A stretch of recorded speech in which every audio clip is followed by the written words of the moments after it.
Hello and welcome to Space EcoStar, the show where we bring you the latest news and updates on SpaceX and Starlink.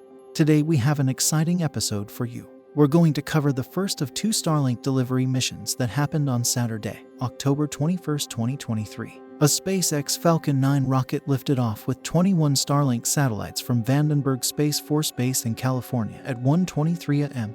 Pacific Daylight Time and 4:23 a.m. Eastern Standard Time.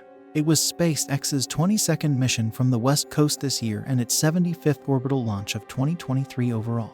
The Falcon 9 set off on a southeasterly trajectory after lifting off from Space Launch Complex 4 East. It used a first-stage booster that was making its 16th flight. This booster had previously launched the Crew 1, Crew 2, SXM-8, CRS-23, IXPE, Transporter 4, Transporter 5, Globalstar FM-15 and ISI-ERA C3 missions, plus 6 Starlink delivery flights. After completing its main burn, lasting about 2.5 minutes, the first stage continued downrange to land on the drone ship Of Course I Still Love You stationed about 400 miles downrange or 644 kilometers in the Pacific Ocean offshore of Baja California. The 21 satellites that were deployed were the V2 Mini model, which is much larger than the previous V1.5 satellites. These next-generation spacecraft have upgraded antennae and larger solar panels, which allow them to deliver 4 times the bandwidth of the previous satellites. This was the 28th launch of the V2 Mini since they were introduced in February this year. We hope you enjoyed this episode of Space EcoStar.